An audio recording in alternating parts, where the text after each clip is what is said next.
Good morning, everyone. It's my privilege to preach this morning, and I'm excited to be in our church building. We've been doing lots and lots of work getting ready for you guys to come back, hopefully really soon. And I don't know whether Bree's behind the camera today, and so I don't know whether she can do a bit of a pan down that way. But we've got all of our seating all arranged, and we're ready to kind of start thinking about what that's going to look like. And at the moment, I'm really hoping that for the next few weeks or so, like at least probably until September at this stage, we'll be still doing church in people's homes, especially with a few outbreaks of COVID in Sydney and so forth, and now even in the Hunter. And so we want to just make sure we're keeping all of our vulnerable people safe, but we're almost ready and we're so excited. So I thought this morning what we could do is just recap a little bit on, we've had that theme of supply, and I know Matt has been speaking amazing sermons, and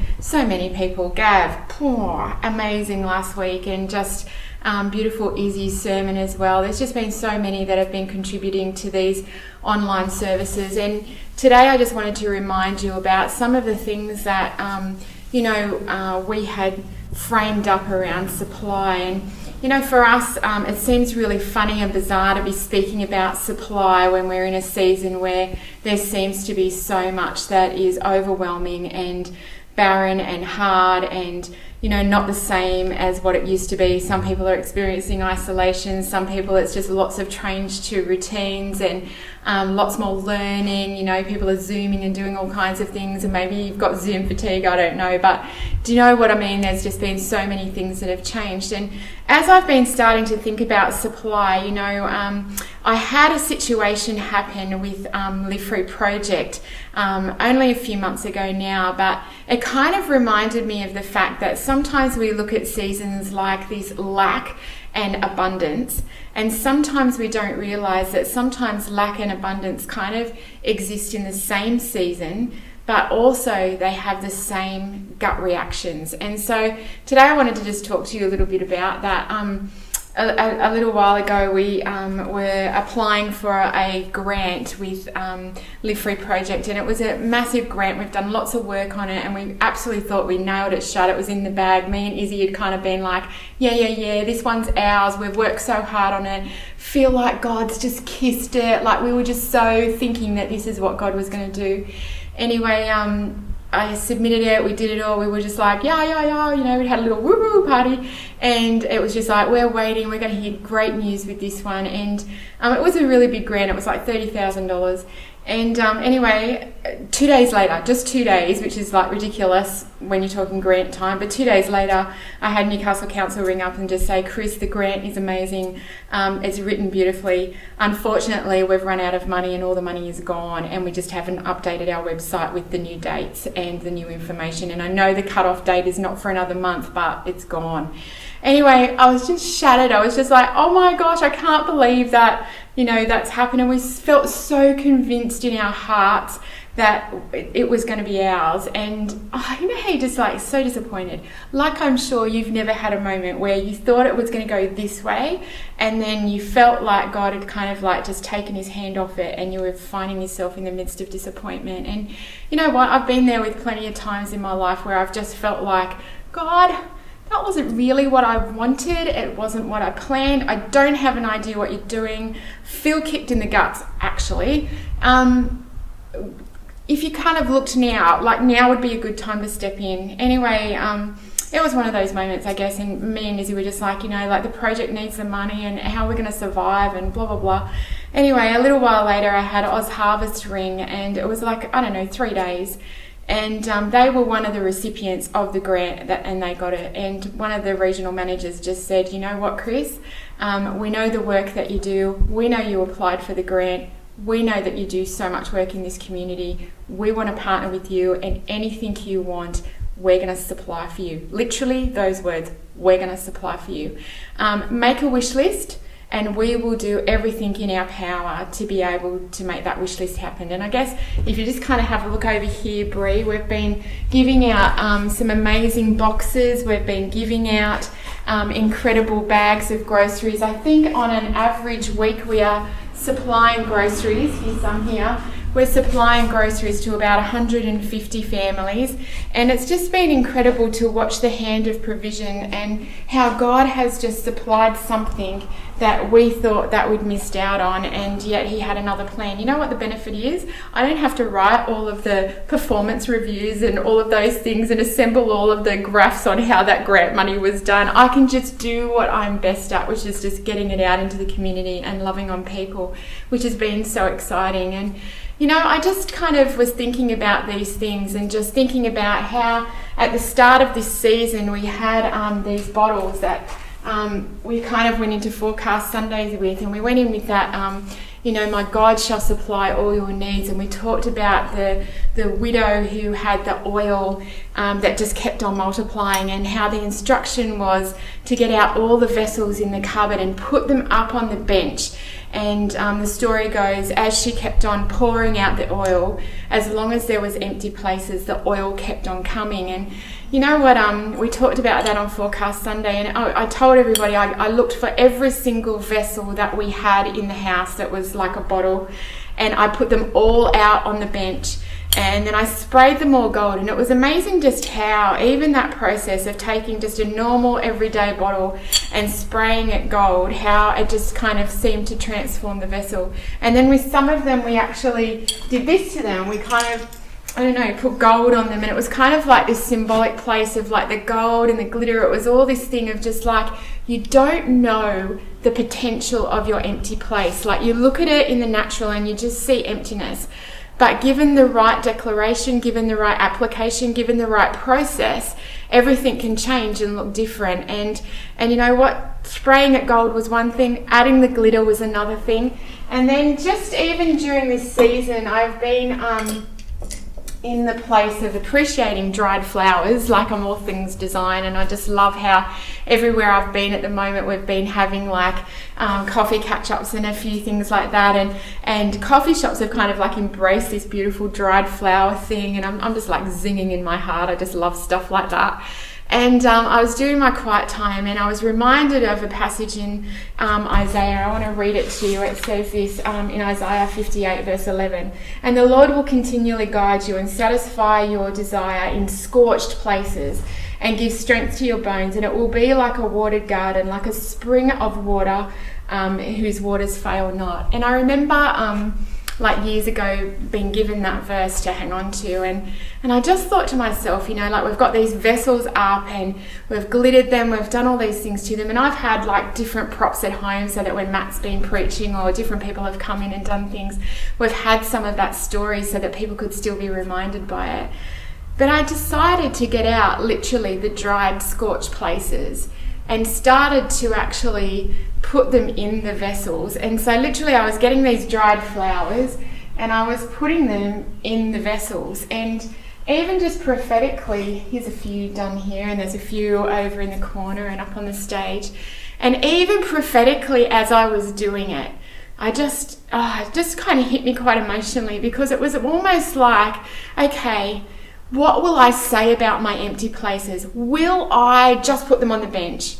Will I coat them in gold and glitter and like that, speaking to me of like the prayers and just that expectation? Will I dare to even hope again that God will even meet me in this broken, barren place?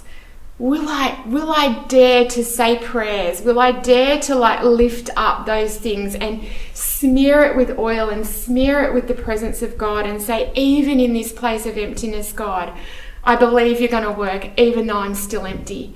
And even as I went through my house and started to put the dried flowers, the dried scorched flowers, I've got like this big vessel over here full of dried scorched flowers. And, you know, even as I started to put them in the vessels, I just felt my spirit just leap as this garden, as this thought of like the declarations of your mouth, Chris, how you see it, what you say, those things that you say in the barren places really matter. Like they really matter. And you can be a garden or you can stay in that scorched kind of place. And, you know, I was just thinking about how that was. And then as I was doing that, I was moving things around my house, and I discovered this little thing that beautiful Kerry Williams made for me back when we were doing the future never looks so good, and that's when that kind of language started, and we did that uncharted kind of feel, and all about the ships. And a couple of years ago we had that amazing forecast that was just like burn the ships, like cut off the emergency outbreak route and head for the land and just go for that promised land. And anyway, she made this for me, and I think it had the Lord's Prayer on it. Did it, Kerry? I think it was the Lord's Prayer. It's pretty weather beaten now. But it was almost like set your sails and just know that God's provision is there. And then we had this, burn the ships and how, to go towards the new land. And then last Christmas she came to me. So Forecast Sunday was in, I think it was the February. And in the December she came to me and gave me a beautiful Christmas present. And she said, I don't know why I have made this for you. I don't know why I have used the timber that I had, but I really felt directed by God to pick up this piece of timber with this particular joint and make this particular thing. And I'm like, how you just kind of go, that's lovely. Not really sure what it meant. And but she told me one thing. She said all the joins and everything are like that of a door frame. And she said, I feel like what God's going to do in the next season has something to do with the door frame. Anyway, I was kind of thinking about all of those things, and just last week I was reading in Hosea, and it says this in chapter 2, verse 15. It says, the valley of Anchor will become the doorway to hope. And I just thought to myself as a church, that valley of Anchor, it kind of speaks about so many things, like anchor in the Bible is kind of talking about hard times, like anchoring and fixing yourself in that, that hard season or trouble. And so that anchor of hard season or trouble or whatever will actually be the doorway to your hope. And you know what, I'm sure I'm like you. I've been in many hard seasons where it did not feel like a doorway. It felt like the ground was shaking. It felt like it was overwhelming. It felt like it was, my grandma used to say, I've got a hand of 6s and 7s, like rubbish. Just all of those things. It didn't feel like it was the doorway of hope. And yet I kind of look at it and I think to myself, just like our story with the Oz Harvest bags and just like our stories of supply, just even with what's been going on here in church, I've just been reminded again and again and again that sometimes that anchor or that time of trouble is actually the doorway for hope. And we spend so much time saying to God, take it away, take it away, take it away. And I'm sure he's on the other side going, I know this is so hard. I know it's so hard. I know it's so hard. But if you could just push through this, you will actually realize it's a doorway into a whole new watered garden. Mandy Hale says this. She says, it's okay to be scared. Being scared means you're about to do something really, really brave. And I think that transition sometimes between the ship and the door frame, or the old bottle and getting it up onto the bench, smearing it with gold, rolling it in glitter, all the promises that are available to me if I just believe them. They're available to me if I just believe them. That declaration of my mouth, like the barren places will flourish. I'm going to put my barren places in my jar. Those barren places are going to sing and they're going to have life and they're going to produce a harvest. And I think there's just that, that declaration, that stance of like, let's come on, let's just really get out there and shape the future with what we believe and what we want to say, what we want to see. There was a time that in the project, Kim Creek works with me, and she is the keeper of the chalkboard, and she does amazing things. We've got these chalkboard in Live Free Project where we write up our roller door moments, like the moments that we just can't believe that God's moved and what he's done. And she just is religious about it. She just keeps writing them up. And it's amazing. It's in the hallway. We kind of walk down the stairs. Often we walk past it. And isn't that just right? Sometimes we actually walk past the roller door moments and we just start to think, oh yeah, that just happened. It just happened. But more and more and more, as I've been made aware in this season of what miracle looks like, I've stopped and I've looked at that blackboard and just recounted all of them. Bree today was up with Izzy up at the school and was filming an interview with our principal. And I think back just a few short years where we didn't even know him. We didn't know that community very well. And I just think, what has changed in this season of, doorways into new lands? And it's been really an amazing season. We've spent lots and lots of time with people in our community that we may have not ever spent time with. And there's been so much joy that we have been able to give. So many times our conversation is towards Jesus, and that's just weird for a non-for-profit organisation, but it's not weird for the church, right? And so many people on the other end bring him up. And it's just so beautiful to be able to talk about the provision and the life that he gives. We've even had it with the people that volunteer for us, and it's just been a beautiful thing to think about.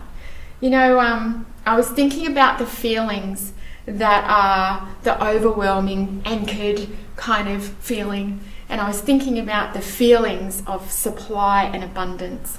And these are some of the feelings that I know that I've experienced when I've been feeling overwhelmed. I've been feeling like I've been buried, like I've almost drowned, like somebody's on my back, like I feel like I'm carrying a load, like there's a mass of water that's just crashing over me. I feel strong emotions, and my thoughts and my feelings are all just unraveling, and they're swamping and submerging me, and they shake and they kind of disturb my almost normal kind of thoughts by interrupting with other kind of just little bits of, stuff that just seems to interrupt my day. And what I've found is that sometimes when I'm overwhelmed, my breath is taken away. And equally, in times of abundance, as I looked at those feelings, I thought, I've experienced those feelings in times of abundance. Like when I had thousands and thousands and thousands and thousands and thousands and thousands of dollars worth of food arrive at our church for Live Free Project, I was overwhelmed, a little bit shaken, a little bit head going 1,000 miles an hour. Where will I do? What will I do with all this food? Sal, what am I going to do with all this food? Who are we going to cook it? Where are we going to store it? I don't have storage. I need racks. I need shelves. We need to get the chairs out. I need a pantry. I need a bigger pantry. And there was just all these things. And I noticed that when God has got you walking from one door into another door, there is stuff that has to happen that allows you to embrace and lean into change. And sometimes the hard times make you lean into that change that little bit easier. I discovered that, those things that, that we need strategic planning. I found that we needed to think about those things more. And I guess if you looked at Live Free Project in the natural, you would see stretch marks all over it. And I guess if you looked at me in the spirit, you would see stretch marks all over me as well, as I've gone through different doors. And I'm sure that's the same with you. I'm sure that there's experiences that have taken you from one place to another, where you were in a troubled harbour, anchoring, just barely hanging on, not realising that there is a doorway up ahead. The problem is that we don't know where that anchor harbour finishes and where that doorway starts. Maybe it's close and it's just a long corridor. Maybe it's just a long walk up the beach before you get to the doorway. Maybe it's like a short sprint and then a long corridor. Actually, I think it could be all of those things. And so this morning I just wanted to say to you, if you are in the long corridor, if you're in the run up the beach, if you're on the waves in the sand with your face planted going, I can't breathe, it's overwhelming. If you are running and sprinting up the sand and into the grass ahead going, woohoo, I have made it to my new ground, I'm there. Like, woohoo, it's good. Whatever stage you're in, Jesus promises never to leave us. There is a beautiful scripture that it says in Philippians, and I started with it. It says, and my God shall supply all your needs according to the riches in Christ Jesus. And there's another one in Hebrews that says this in chapter 10, verse 23. Let us hold unswaveringly to the hope we profess, for he is faithful to complete what he starts. And I just wanted to say at the beginning of this next week, your God is faithful. He is faithful. He is faithful to hold you in the rough seas. He is able to comfort and shelter you on the sand. He is able to lift you over the hard rocks. He is able to set your feet on solid ground, and he's able to release you into good places. And so I just wanted to just say, as you go into this week, maybe the declaration is on your mouth. Maybe the declaration of one season finishing and another one beginning is in your mouth. Maybe it's in the way that you think about things. Maybe it's literally grabbing that empty vessel and rolling it in glitter. Maybe it's putting flowers in places that you want to see life in. I don't know what it is for you, but I do know this, that if you pray to God and you honestly come before him and you lift up those empty places and you give them to him and ask for his peace and ask for his comfort and ask for his supply, I know that he'll find it. I know that he'll find you.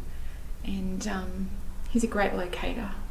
He will find you and he will infuse your bones with strength. And so that's my prayer for you this morning, is that as we've just pulled that thought apart, that you will know that your God cares for you just as much as the widow, just as much as the men that were out in the boat and he said, throw the nets onto the other side, just as much as when he picked up Jairus' daughter's hand and spoke life into that dead body and life came. He can hold your dead place and speak to it and bring life. Church, I hope you have a great week this week, and I just encourage you, grab a hold of those barren places, speak over it, put flowers on it, speak life into it, and watch God do an amazing miracle. In Jesus' name, amen.